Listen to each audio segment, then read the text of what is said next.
आगे फिर भगवान कहते हैं, ज्ञेय स नित्य सन्यासी येन दृष्टि न कांक्षति निर्द्वंद्वो ही महाबाहो सुखम बंधात प्रमुच्यते।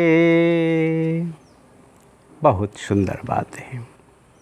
ज्ञेय सह नित्य सन्यासी य न द्वेष्टि न कांक्षति निर्द्वंद ही महाबाहो सुखम बंधात विमुच्यते। भगवान श्री कृष्ण अर्जुन को कहते हैं, हे महाबाहो, हे अर्जुन, यह न द्वेष्टि न कांक्षति, जो पुरुष किसका द्वेष नहीं करता है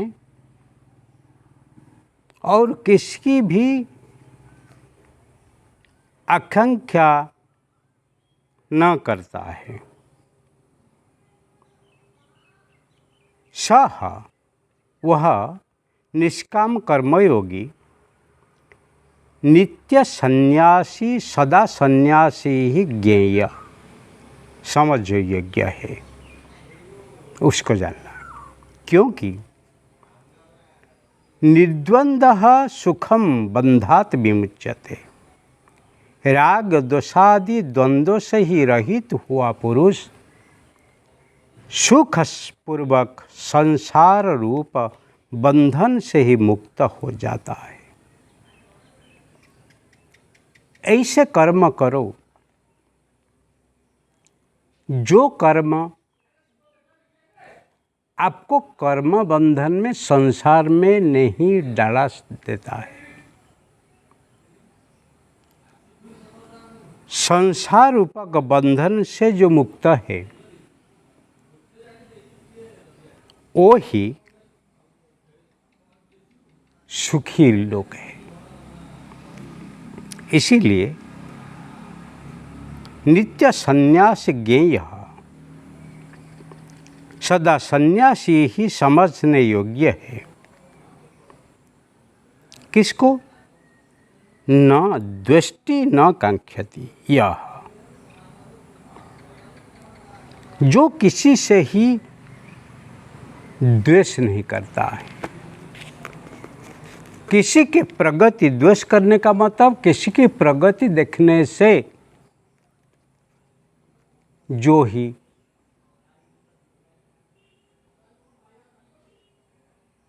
द्वेष्टि नहीं करता है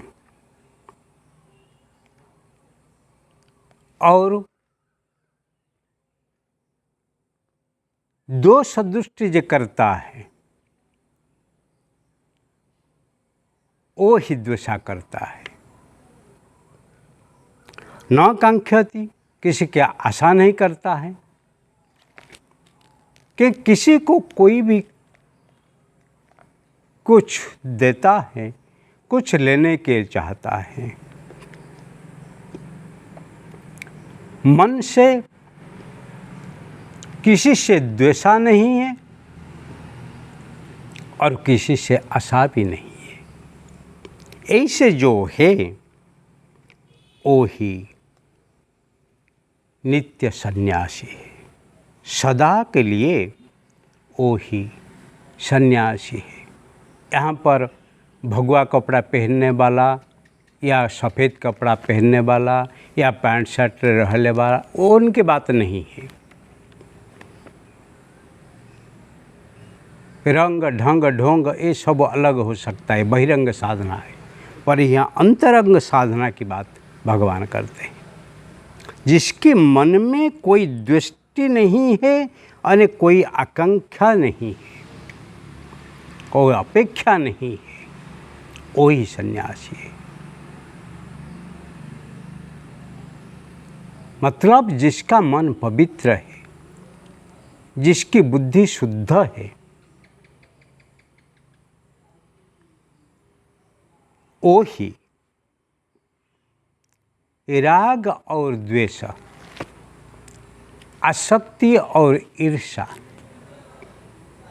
वो दोनों से ही मुक्त है। जो मिलता है उसके प्रति आसक्ति रखना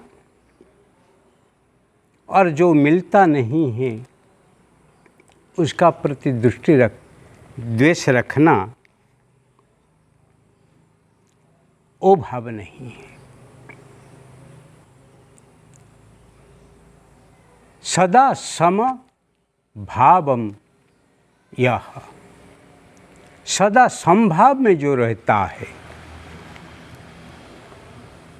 मैं करता हूँ, मुझे कुछ मिला है नहीं मिला है, परंतु मैं परमात्मा की इच्छा से, परमात्मा से प्रेरणा लेके मैं ही करता हूँ। मेरे से जो हो सकता है मैं करता हूँ। ऐसे विचार करते ही जो करता है वो ही सुखम, सुखपूर्वक ही जीता है। उसके लिए कोई संसार में कर्म बंधन नहीं है, वो सदा मुक्त है, सदा उन्मुक्त है, सदा ही उदात है, सदा ही हसमुख है, सदा ही उल्लसित है, सदा ही जागृत है। संसार के धर्म उनको बांध नहीं पाता है, क्योंकि वो संसारी होके जीता ही नहीं। वो संसार के धर्म जो क्षण क्षण में परिवर्तनशील है, उसी से मुक्त होके अविनाशी परमात्मा को याद करते हुए कर्म में सदा लिप्त रहता है। ऐसे निष्काम कर्म योगी ही श्रेष्ठ ही माना जाता है। इस जीवन में कर्म करो पर फल ना मांगो। भगवान आपके कर्म के अनुसार फल देंगे, उसके ऊपर भरोसा रखो और धीरज रखो। धैर्य का फल ही मीठा है, और जो ही धैर्य रखते हैं, धीर होते हैं, वो ही सुधीर होते हैं, वही बुद्धिमान होते हैं, वही सदा ही सुखी होते हैं। ऐसे जीवन जीना चाहिए।